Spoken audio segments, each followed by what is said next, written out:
নাই বহুত হইছে তো, এবার একটু বন্ধ করে হইল। এবার মিল্লামিশা চলেন, সবাই মিল্লামিশা লন, আমরা ফিলিস্তিন যাই।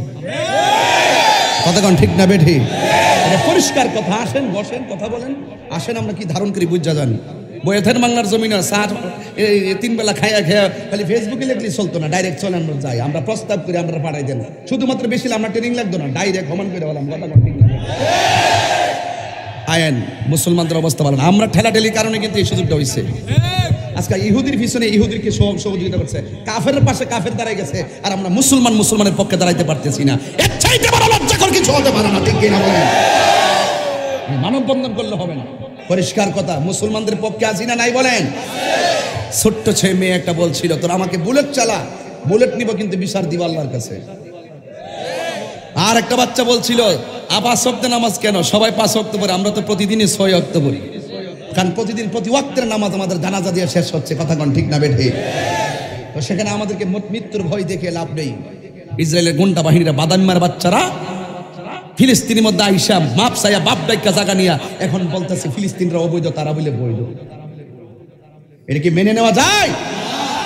আমরা শীতলে ঢেলা ঢিলে করা শুরু করছি, নিজেরা নিজের কামরা কামড়ি। আজকে এই অবস্থা। ওরা তাদেরকে, সাম্রাজ্যবাদীদেরকে, ওই কাফেররা প্রোটেকশন দিচ্ছে অস্ত্র দিয়া। আর আমরা মানববন্ধন করলেই হয়ে যাবে না। সব এখন একসাথে হুঙ্কার দেন, সারা বিশ্বকে জানিয়ে দেন, মসজিদে আকসা এটা এমন একটি মসজিদ, যেই মসজিদে আমার নবী মেরাজে যাওয়ার সময় নামাজ পড়েছেন।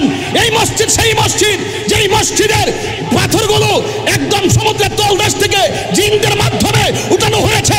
প্রত্যেকটা পাথরে সূরা ইয়াসিন লেখা ছিল। এমন মসজিদ, এই মসজিদ সেই মসজিদ, যেই মসজিদ মুসলমানদের প্রথম কিবলা ছিল। জীবনের রক্ত দিয়ে হলো সেই মসজিদ আকসাকে রক্ষা করে ছাড়বো, ঠিক কিনা বলেন?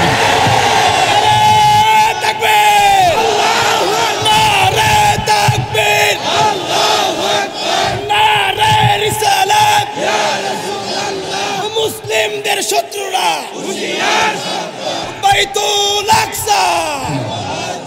আল্লাহু আকবার, জোরে বলেন। অনেকে বলে যে এইগুলো না কথা বলি কেন? এখন কাবা কি আমরা কিবলার দিকে ফিরে নামাজ পড়ি, খানায় কাবা নাকি?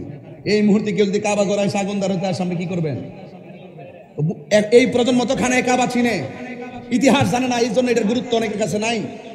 এটাই ছিল মসজিদ আকসাই তো ছিল আমাদের প্রথম কিবলা। কতক্ষণ ঠিক কিনা বলেন? সেই ঘরটাকে ভেঙে তারা ষড়যন্ত্র করতে চাইবে, আর আমরা কি ছেড়ে দিব? আরে বাবা, অস্ত্র কম হতে পারে। বাবা শাহজালালের আল্লাহু আকবার ধ্বনিতে গৌর গোবিন্দের বিল্ডিং ফেটে চুরমার হয়ে গেছে। এখন যদি আশিকে রাসূলুল্লাহ তাহাজ্জুদের নামাজ পড়ে যদি বের হয়ে যায়, সারা রাস্তার অলিতে গলিতে যদি তারা যদি আল্লাহু আকবার ধ্বনি একসাথে দিতে পারে, অস্ত্র লাগবে না। ইহুদির বাচ্চারা ইসরায়েল ছেড়ে পলায়ন করতে বাধ্য হবে। পরিষ্কার কথা। ভয় করবে একজনকে, তিনি কে? তিনি কে? এইগুলো বললে অনেকে বলবে তাহিরি গরম ভাষায় বক্তব্য দেয়। তাহিরি গরম ভাষায় বক্তব্য দেয় না, তাহিরি যা বাস্তব তাই বলে। যখন ফেসবুকের পাতায় দেখি ছোট বাচ্চাদের কেতা করে ফেলছে, ছোট ছোট বাচ্চাগুলো হসপিটালে রক্তাক্ত অবস্থায় পড়ে আছে, মুসলমানরা অস্ত্রের সামনে বুকটা পেতে দিচ্ছে। এরাও তো মুসলমান, আমরাও তো 3 বেলা খাওয়াই না, ঘুমাই না মুসলমান। সবাই নামাজ পড়ে দোয়া করবেন। যাইতে পারবেন না, ঠিক আছে, সবাই নামাজ পড়ে চোখের পানি ফেলায় কাঁদবেন। সারা পৃথিবীর মুসলমান একটা দেহের মতো, একটা দেহের ভিতরে পায়ের মধ্যে আঘাত লাগলে যেমন সারা শরীর অনুভূত হয়, মাথার চুলে টান দিলে যেমন করে সারা শরীর কষ্ট অনুভূত হয়, বুকের মধ্যে আঘাত করলে যেমন করে সারা শরীরটা কষ্ট অনুভূত হয়, সারা পৃথিবীর মুসলমান একটা দেহের মতন। একটা মুসলমানের উপরে যদি অত্যাচার হয়, আঘাত হয়, আর একটা মুসলমানের শরীরে লাগতে হবে। সবাই কি রাজি আমার সঙ্গে? কারা কারা একমত হাত তুলে দেখাইবেন, স্লোগান হবে ইনশাআল্লাহ।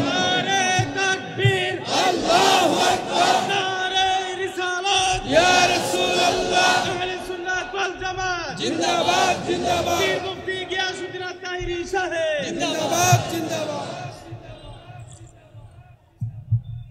ভয় করবে একজনকে, তিনি কে? আল্লাহ। আল্লাহকে ভয় করলে জান্নাত একটা না দুইটা? তো সুতরাং মৃত্যুরে ডরে লাভ আছে? মালিকরে রাজি করবো, নবীরে রাজি করবো, না ইচ্ছা বেহেশতে যাবো। কথা কোন ঠিক না বেঠি? দুনিয়ারে মুখরে রাজি করবার লাগে, হে মুখরে রাজি করবার লাগে দুনিয়ার ক্ষমতার লাগে গলাবাজি কইরা শুরু টান দিয়া একবারে সুন্দর করে মাঠমুট কাফায়া ফজর নামাজের টাইমে ঘুমাই থাকবেন, আর মা বাপরে লাথি মাইরে বাইরে যাবেন, রাত্রিবেলা লিখে বোতল টানবেন। এইরকম জিন্দিগি আমাদের দরকার নাই। কথা বলেন ঠিক না বেঠে?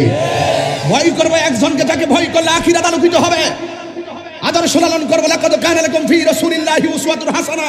ওই নবীর আদর্শ নিজের জীবনের মালা বানাবো, যেই রাসূল আমাদের জন্য হাসর মাঠে সুপারিশ করবেন। এইজন্য আল্লাহ বলছেন, আমি আল্লাহর পক্ষ থেকে যখন ফজল পাবে তোমরা আনন্দ করো। কি করো? আনন্দের আরবি কি? তো ঈদ মানে কি? ঈদুল ফিতর। এই ঈদ মানে কি? ঈদুল আজহা। এই ঈদ বললে কি এটার জন্য দলিল খোঁজার দরকার আছে? এরপরে আমার আল্লাহ বলছেন, ফজল পেনে আনন্দ করো, আনন্দিত হও। এরপরে আমার আল্লাহর হাবিবের সাহাবী রাইসুল মুফাসসিরিন আব্দুল্লাহ ইবনে আব্বাস রাদিয়াল্লাহু তাআলা আনহু বলেন, এখানে ফজল মানে হলো আরেকটা, ওইটার নাম হলো ইসলাম। জোরে কন্যা সুবহানাল্লাহ। আমরা কোরআন পেয়েছি গত কিছুদিন আগে সুইডেনে এক ইহুদির বাচ্চা। এরা আমরা কিন্তু মাঝে মাঝে উস্কানি দে, এরা লাগাই দে, আমরা যখন জবাব দিই তখন আমরা বলি উগ্রবাদী। এরা রমজান মাসে বোমা মাইরা মসজিদে আকসা মানুষ মাইরা ফেলাইছে, আমরা যখন জবাব দিই তখন আমরা সন্ত্রাসী। বিষয়টা উল্টো হয়ে গেল না? বিষয়টা উল্টো হয়েছে না? এরাও অবৈধভাবে আমরা মারবে, দোষ নাই। তখন মানবাধিকার যারা আছে না এরা ঘুমাইতে হয়। আর যখন আমরা প্রতিবাদ করি তখন আমরা মানবাধিকার লঙ্ঘন করছি। এই হলো বর্তমান ক্ষমতাসীনদের, বিশ্বের এই মুরলদের চরিত্র। কথা বলেন ঠিক না বেঠি? এই যে গত কুরবানি ঈদ গেল না, এই যে গত কুরবানি ঈদ গেল, ঈদের দিন সরকারের অনুমতি নিয়ে সুইডেনে নামাজে দাঁড়াইছে, ঈদের নামাজ পড়ছে। একটাই ইহুদি আইসা ওই যে কোরআনটা হাতের মধ্যে লইয়া, হ্যাঁ ঈদগার কোরআন মধ্যে দাঁড়ায় এমনি কোরআন শরীফটা হাতে লইয়া কোরআন শরীফের মধ্যে আগুন ধরাই দিতেছে। নাউজুবিল্লাহ জোরে বলবেন না? আচ্ছা, আমরা কি কোনোদিন বেদগ্রন্থে আগুন লাগাইছি? ত্রিপিটক আগুন লাগাইছি? বাইবেল আগুন লাগাইছি? আমরা কি কোনোদিন কোনো ধর্মের মানুষকে কটূক্তি করে কথা বলছি? আমরা কি কোনোদিন হিন্দুর মন্দিরে যাই কি কোনো নিষেধ দিছি? তা আমরা যে এত সুন্দর করে 32টা দাঁতের ভিতরে জিহ্বার যেমন নিরাপদ, আমরা তো এর সাথে বেশি নিরাপদ অন্য ধর্মের মানুষকে দিয়ে থাকি। আর এই সমস্ত যে কোরআন এসে বলছে মুসলমানদের প্রকাশ্য অপ্রকাশ্য শত্রু হলো ইহুদি, আসলে কথাটা সত্য এবং এটাই তো বাস্তব। কথা কন ঠিক না বেঠে? এই গোষ্ঠীর সাথে আপোষ হতে পারে না। কথা কন ঠিক কিনা বলেন? এরা এইভাবে ঈদের ফিতরের দিন আইসা কোরআনের মধ্যে আগুন ধরাই দিছে। তখন মুসলমানরা যখন প্রতিবাদ করছে তখন ওই মানবাধিকার যারা বসে রয়েছে মুরল, তারা বলতেছে মুসলমানরা সন্ত্রাসী।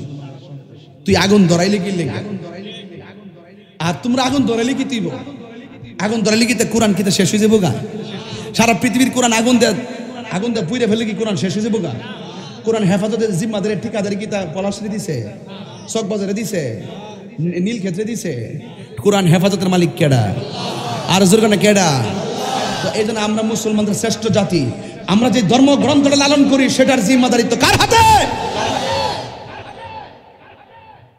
আমার মনে আমি বেশি চিল্লাই লিতেছি, এত চিল্লামটা ঠিক না দিনের বেলা। এরপর আমি বলে দিয়ে যাই, ইন্না নাহনু নাযালনা যিকরা ওয়া ইন্না লাহু লাহাফিজুন। আল্লাহ রাব্বুল আলামিন বলেন, নিশ্চয়ই আমি আল্লাহ কোরআনকে নাজিল করেছি, কোরআন হেফাজতের দায়িত্ব আমি আল্লাহর হাতে রেখে দিয়েছি। এই কোরআনটা পাইয়া আমরা এই মালিতার বাবাজিরা আমরা সবাই কি খুশি না বেজার?